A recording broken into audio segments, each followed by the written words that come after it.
I never imagined the sound of silence could feel this loud.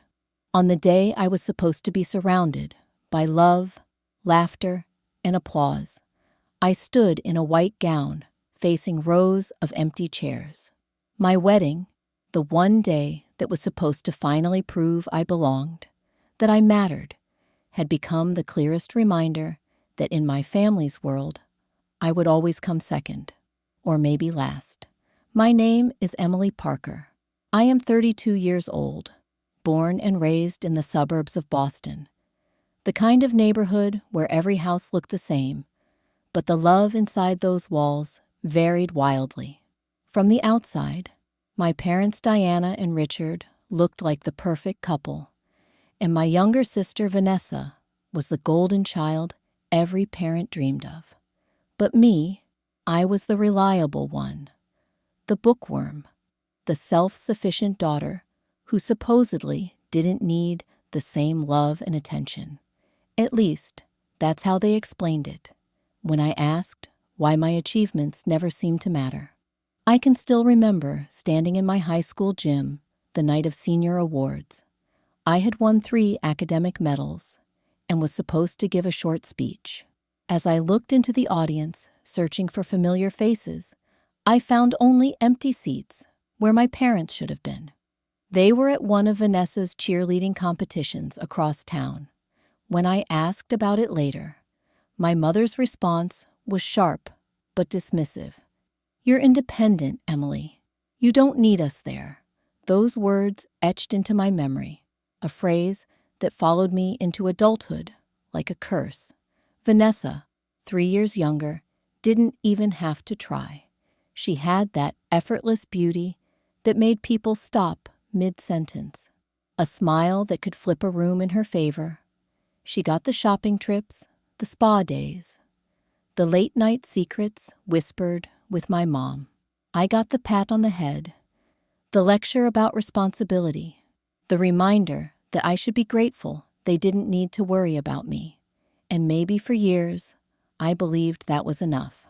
But here's the part that still stings. No matter how hard I worked, Vanessa always managed to overshadow me.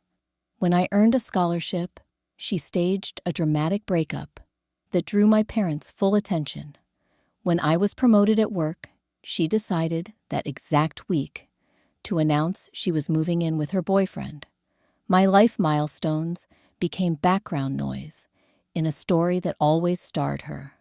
So when I finally met Ryan, the man who would become my husband, I thought maybe, just maybe, things would change. He was the first person who looked past the quiet exterior and saw me. He noticed my thoughts, my humor, my ideas. He valued me, and when he slid a modest but beautiful ring onto my finger, after years of building a life together, I thought, this is it. This is the moment my family will finally show up for me. I was wrong. On my wedding day, not a single one of them was there.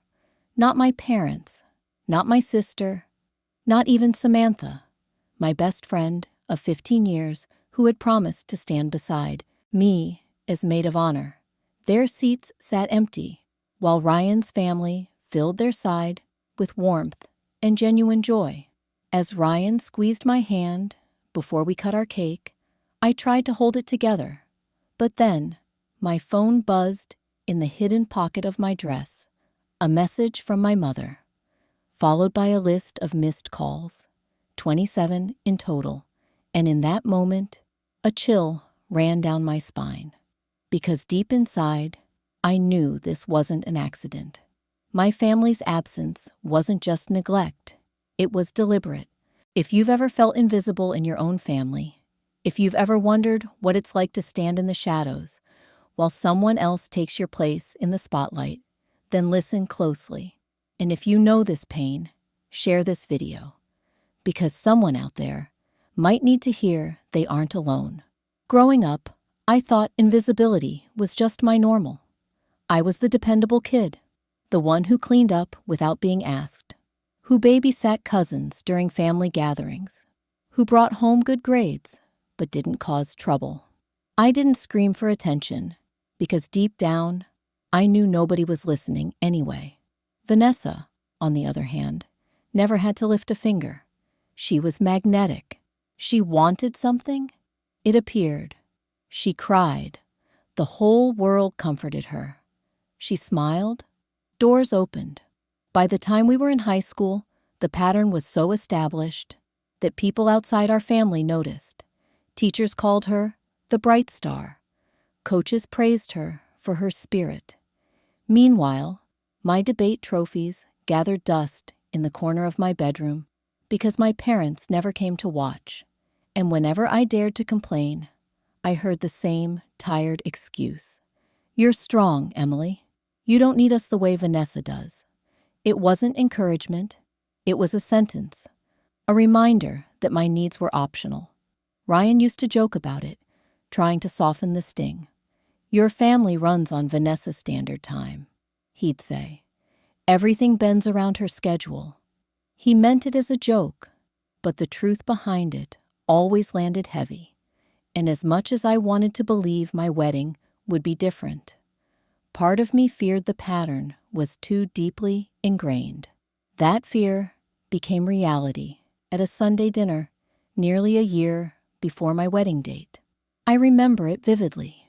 The roast chicken, the forced smiles, the small talk. Finally, I couldn't wait any longer.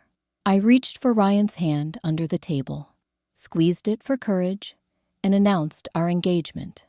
"We're getting married next fall," I said. "October 15th. The room went quiet.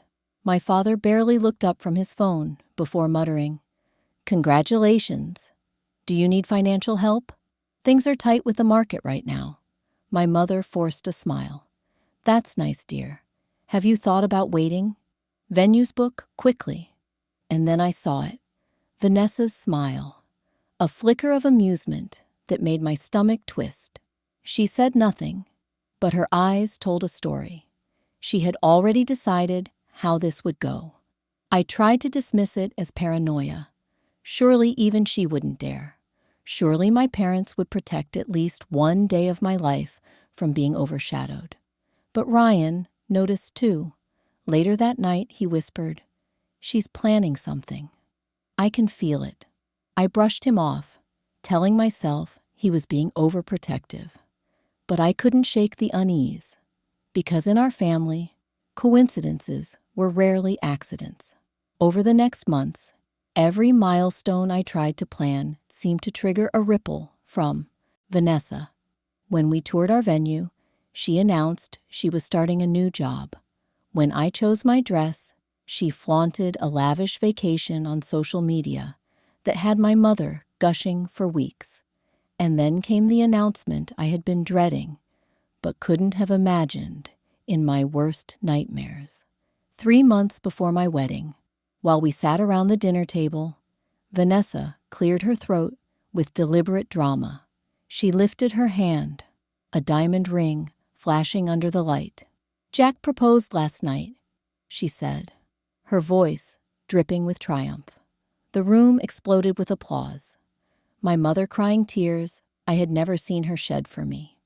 And then Vanessa added the detail that knocked the air from my lungs. "We're thinking about throwing the engagement party on October 15th. When Ryan first entered my life, I wasn't looking for love. I was 20 years old, buried in textbooks, too busy chasing grades to notice the world spinning around me. But he noticed me. We shared a literature class, and one day, after a heated debate about a novel, he caught me outside the library. "You argue like you're fighting for your life," he said with a grin. "Coffee? Or do you only spar in classrooms?" That was the beginning. Not fireworks, not fairy tales, but steady, solid connection. We studied together, walked across campus at midnight, swapped secrets over cheap diner pancakes. He saw me in a way no one else had. Like my thoughts weren't just background noise, but something worth listening to. Years passed. We built careers, saved money, dreamed together. Our relationship wasn't flashy, but it was real. And when Ryan dropped to one knee in our tiny apartment, holding a modest ring he'd saved for months to buy. My heart nearly burst. For once, I believed my life was moving into a chapter no one could steal. I told myself my wedding would be different. It would be the moment my family finally showed up, the day they couldn't ignore me. I let myself believe. Ryan was all in. He spent evenings comparing venues, sketching layouts on scrap paper, taste-testing cakes, until we both felt sick. We chose a small waterfront venue, the kind of place that felt intimate but still special. Every detail mattered. Because this wasn't just a wedding, it was a chance to finally feel chosen. And for a while, it looked like things might actually work. My mother made lukewarm suggestions about dress shops. My father promised he'd test caterers, though he never followed through. Vanessa hugged me tightly when I asked her to be a bridesmaid, though something in that embrace felt rehearsed. Still, I told myself progress was progress. Then came the night that changed everything. It was 3 months before the wedding. Another Sunday dinner, another carefully staged family performance. As dessert was served, Vanessa pushed back her chair with dramatic flair. "I have an announcement," she said, lifting her hand. A massive diamond sparkled under the light. "Jack proposed last night." The room erupted. My mother cried. My father raised a toast. Relatives leaned in to admire the stone. I sat frozen, hands clasped under the table, trying to smile. And then Vanessa delivered the final blow. "We've already booked a venue for our engagement party, October 15th, the same date as my wedding." My heart stopped. There was a beat of silence.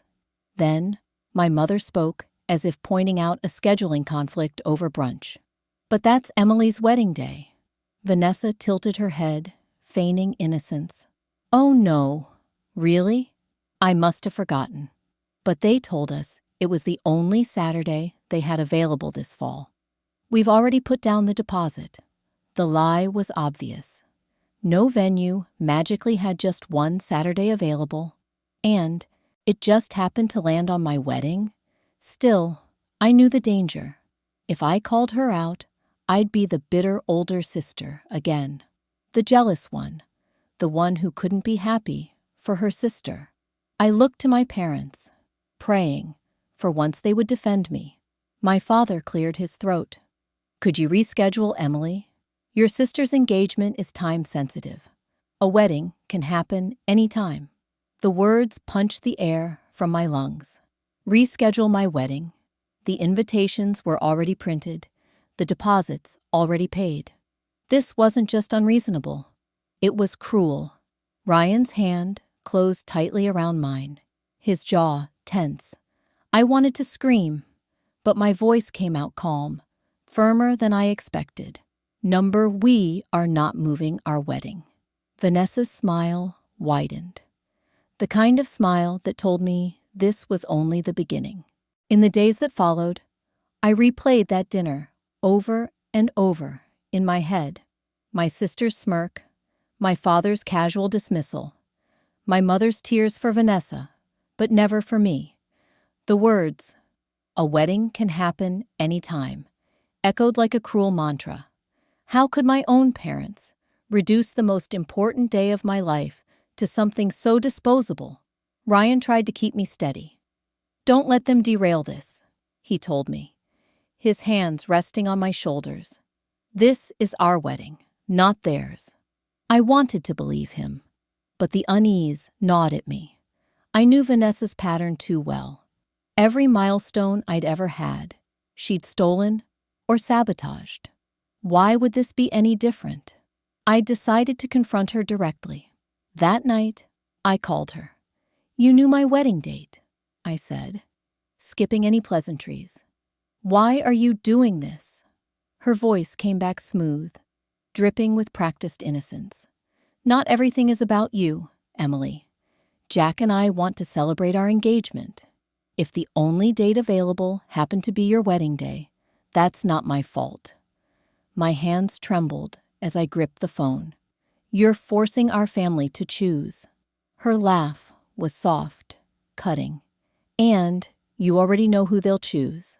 I hung up before my rage could consume me. My stomach churned, but more than anything, I felt a cold certainty. Vanessa was right. The next weeks only confirmed my fears. My mother stopped asking about floral arrangements. My father grew even more elusive. Relatives who had RSVP'd yes suddenly called with excuses. Your cousin Patricia has a conflict. She'll be at Vanessa's party instead. One by one, they defected, their apologies shallow, their loyalty predictable. But nothing hurt more than Samantha, my best friend since 10th grade biology, my maid of honor, my chosen sister. She'd been by my side through every disappointment.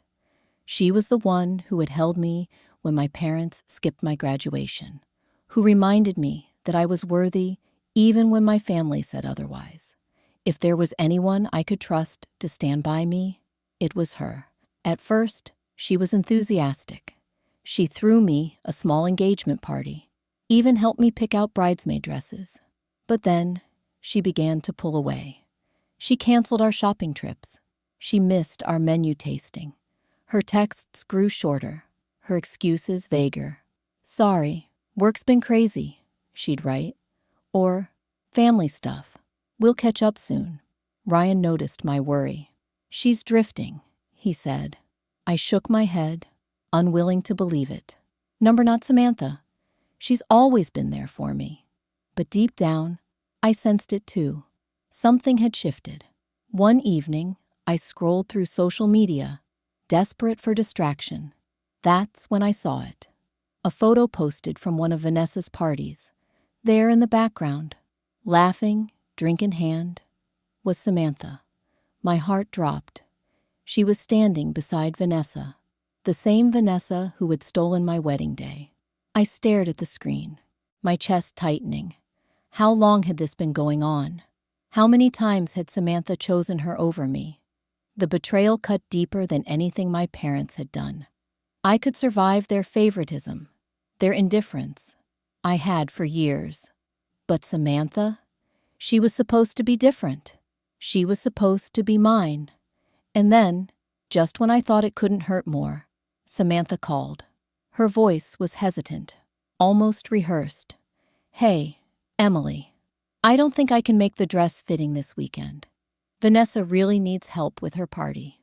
The morning of my wedding should have been filled with champagne toasts and whispered excitement. Instead, the bridal suite was silent. The kind of silence that presses against your chest until you can't breathe. My makeup artist glanced nervously at the empty chairs around me, as if afraid to ask the question lingering in the room. Your bridesmaids, are they running late? They're not coming, I answered, my voice flat. The words were easier to say now, like a scab I had already picked open too many times. Still, the pity in her eyes stung more than any insult ever could. Ryan's family, bless them, tried to fill the void. His mother, Charlotte, slipped into the suite with steady hands, adjusting my veil, whispering, "You look beautiful, sweetheart." His father, Harold, the eternal joker, stuck his head in with a grin. "Any chance you'll change your mind and marry me instead?" The absurdity made me laugh through the tears, threatening to spill. For a brief moment, I felt like a daughter again. Just not to my own parents.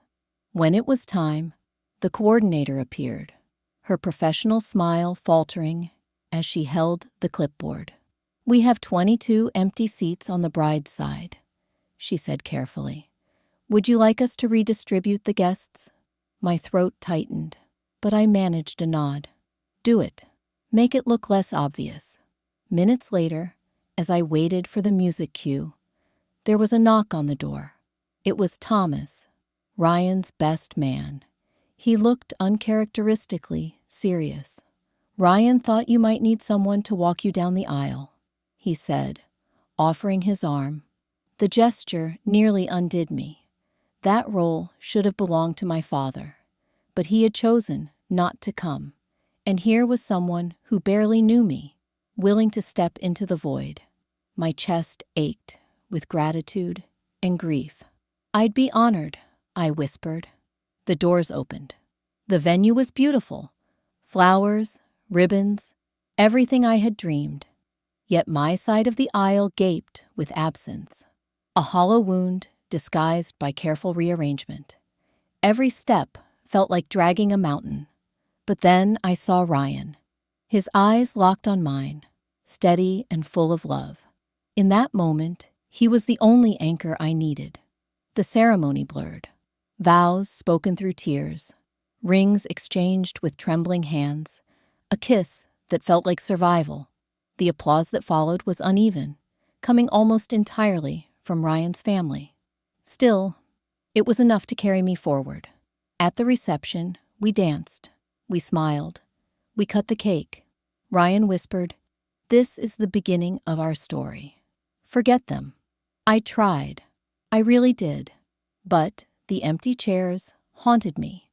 And then, just as the DJ called us for the cake cutting, my phone buzzed in the hidden pocket of my dress. At first, I ignored it. But when I stole a glance, my stomach lurched. A message from my mother. "We need to talk." Now below it, 39 missed calls. I froze, the knife in my hand hovering above the cake. Ryan leaned close, concern etched on his face. "What is it?" I showed him the screen. His jaw tightened. 39 calls? During our wedding? I nodded, my pulse racing. Was this a real emergency? Or just another ploy to steal my moment? Either way, I knew one thing for sure. My wedding day wasn't over. It was about to get even more complicated. The morning after the wedding, Ryan and I should have been boarding a flight to paradise. Instead, we sat in his car outside my parents' house, exhaustion weighing heavier than my dress had the day before. My phone buzzed again, my mother's 47th call in less than 24 hours. "Are you sure you want to do this?" Ryan asked. His hand rested on mine, warm, grounding. We could just leave, let them drown in their drama. But years of conditioning whispered otherwise. What if something really is wrong? Against my better judgment, I nodded. 1 hour, that's it. The moment we walked inside, the air reeked of stale champagne and panic. Glasses and plates littered the tables, evidence of Vanessa's engagement party. In the living room, my parents sat stiffly on the couch. Vanessa hunched beside Jack, eyes red, while Samantha lingered awkwardly near the doorway. My mother stood when she saw me. "Emily, thank God. We need your help." I stayed by the door, Ryan a solid wall at my side. "What's the emergency?" Vanessa sniffled. Her mascara smudged into raccoon circles. My father cleared his throat. "Your sister made an announcement at the party. She told everyone she was pregnant." The words hung in the air. Pregnant? That was the big crisis? But before I could speak, he added, "And later, she admitted it wasn't true." I blinked, stunned. Vanessa faked a pregnancy? In front of family, friends, clients? My mother wrung her hands. "People are furious, Emily. Our reputation. Your father's colleagues were there. My clients, too. This could ruin everything." I laughed, bitter and sharp. "So let me get this straight. You skipped my wedding to attend her engagement party, where she lied about being pregnant, and now you're calling me 47 times because you're embarrassed." Silence. No denial, no defense, just silence. Ryan's voice cut through the tension, low and controlled. "You expect her to fix this? After you abandoned her yesterday?" My father shifted uncomfortably. "Emily has always been the sensible one. We thought she'd know what to do." Translation. Once again, they wanted me to clean up Vanessa's mess. I stared at them, the weight of a lifetime pressing down. "You missed the biggest day of my life, and now you want me to play savior for hers?" Number Vanessa finally spoke. Her voice, small. "I didn't mean for it to go this far. I just wanted everyone to be excited for me. You wanted the spotlight," I snapped. "Even if it meant stealing my wedding day. Even if it meant lying about a child you don't have." Tears filled her eyes, but my mother rushed to her defense. "She made a mistake. But your tone, Emily, why must you always be so harsh?" I almost laughed. My tone, that was their concern. Not the lie, not the betrayal, not the fact that they'd abandoned their daughter on her wedding day. My tone. I turned to Samantha then, the friend who had promised to be my anchor. "And you? Was it worth it? Missing my wedding for her party?" She looked down, shame flickering across her face. "Vanessa introduced me to people in my industry. I thought." "You thought wrong," I cut in. 15 years of friendship, and you traded it for networking." Her silence was answer enough. I should have walked out right then. But before I could move, my father spoke again. "Emily, there's more. Vanessa told us things about you, things that made us think you didn't even want us at your wedding." I froze. "What things?" He hesitated, glancing at Vanessa, and in that moment, I knew. This wasn't just about a fake pregnancy. This was deeper. My sister had been planting lies about me for months, maybe years, and everyone believed her. For a long moment, the room felt like it was tilting, as if gravity itself had shifted. My father's words echoed in my head. "Things Vanessa told us about you. Lies. All of it." "What things?" I demanded, my voice sharp. My mother hesitated, eyes flicking toward Vanessa. "She said you didn't want your father to walk you down the aisle, that you felt obligated but didn't really care if he came." I staggered back as if slapped. I begged him to be there. I dreamed of that moment my entire life. My chest heaved. "And you believed her?" Richard avoided my gaze. "She sounded certain." Ryan's voice rose, low but furious. "You listened to the sister who has sabotaged Emily's every milestone, and you believed her over your own daughter?" Silence. The kind of silence that speaks louder than any defense. Then Samantha shifted uncomfortably. "She told me you'd been complaining about me too," she whispered. "That you said I wasn't supportive enough. I thought." I whipped toward her, my vision blurring with rage. "After 15 years, you believed her. You didn't ask me. You didn't trust me enough to check." Her eyes filled with tears. She made it sound so real, and I was conveniently dazzled by her parties. I cut in. The betrayal sliced deeper than I thought possible. Every connection I'd clung to, every shred of loyalty, rotted from the inside out by Vanessa's lies. My sister finally broke the silence. "You always act like you're the victim, Emily," she said, voice trembling. "But I've been jealous of you my whole life." I laughed bitterly. "Jealous? Of me?" "Yes," she cried. "You're the smart one, the responsible one. Mom and Dad always said you didn't need them because you were stronger. Do you know how it feels to be the one who needs constant attention just to get noticed?" Her words stunned me. The golden child, envied by everyone, envying me. The irony was staggering. "So, your solution was to ruin my wedding?" I asked. "To invent a fake pregnancy? To steal my best friend?" Her lips trembled. "I just couldn't stand the idea of everyone focusing on you for once. The confession should have given me satisfaction, but instead, it hollowed me out. Years of pain, dismissed and minimized, all because my sister couldn't bear to share the spotlight." My mother rushed in, as always, to shield her favorite. She admitted it was wrong. "Can't you let this go? You're overreacting again, Emily." "Overreacting?" My laugh came out raw, almost feral. "You abandoned me on my wedding day to attend a party built on a lie. You chose her lies over my truth, and now you expect me to sweep it under the rug? My father sighed. We need to focus on damage control. Our family's reputation. Reputation? My voice cracked like thunder. You care more about cocktail party gossip than your own daughter's marriage. No one argued. No one rushed to reassure me. The truth was clear. I had been an afterthought all my life, and even now, with the evidence laid bare, they couldn't see me. Ryan placed a steady hand on my back. Emily, he murmured, we don't owe them anything. And in that moment, I realized he was right. I looked at my parents, at Samantha, at Vanessa, with her tear-streaked face and trembling hands. My heart pounded, but my voice was steady. I'm done. Done being the scapegoat.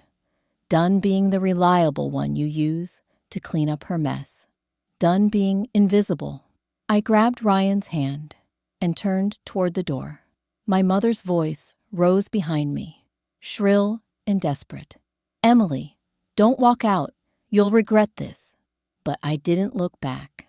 For the first time in my life, I chose myself. And as the door slammed shut behind us, I knew this wasn't just the end of a conversation. It was the end of my family, as I had always known it. The days after I walked out of my parents' house were some of the hardest of my life. Grief hit me in waves.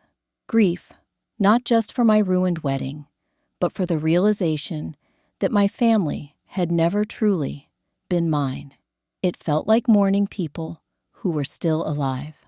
Ryan held me through the storms. He didn't try to fix it, didn't tell me to stop crying. He just stayed. Sometimes that's all you need. Someone who doesn't flinch when you fall apart. Within weeks, I began therapy with a counselor who specialized in family trauma. Naming what I'd experienced, emotional neglect, favoritism, manipulation, gave me power. It wasn't just me being too sensitive. It was real harm, and I was allowed to heal from it.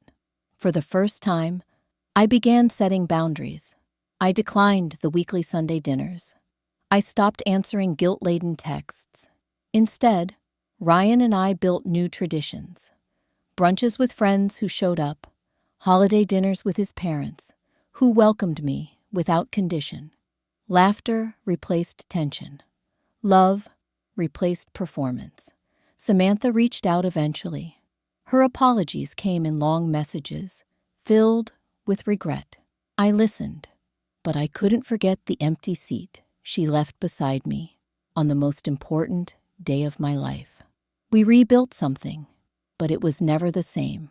Our friendship became polite, distant, proof that some fractures never fully mend. My parents tried too, in their own way. A letter from my mother arrived months later, carefully worded, admitting they had hurt me, but still missing the depth of the wound. My father, a year after the wedding, finally confessed, I should have been there to walk you down the aisle. The words offered a sliver of peace, but not repair. Acknowledgement is not the same as presence. Vanessa's engagement collapsed soon after, her lies too heavy for her relationship to bear. She called me in tears, begging for comfort, but I couldn't step back into that role. I love you as my sister, I told her, but I can't be your savior anymore. Her sobs on the other end didn't sway me the way they once had. My healing demanded distance. Career success followed, almost as if freedom from their shadow unlocked something in me. I led projects with confidence, no longer weighed down by comparisons.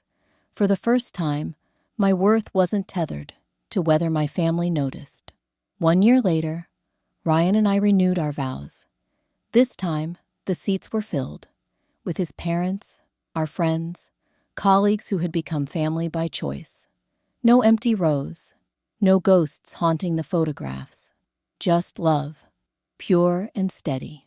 As I looked around that room, I realized something I wish I'd known sooner. Family isn't defined by blood. It's defined by presence. by people who show up, not just when it's convenient, but when it costs them something. The dress from my wedding day no longer felt like a symbol of pain. I donated it to a charity for brides who couldn't afford one, turning my sorrow into someone else's joy. That act, letting go, was the final release I needed. If you take anything from my story, let it be this: forgiveness isn't about excusing betrayal. It's about freeing yourself to live without chains of resentment. Love the people who love you. Let go of the ones who don't. And never forget, sometimes the family you build matters far more than the one you were born into.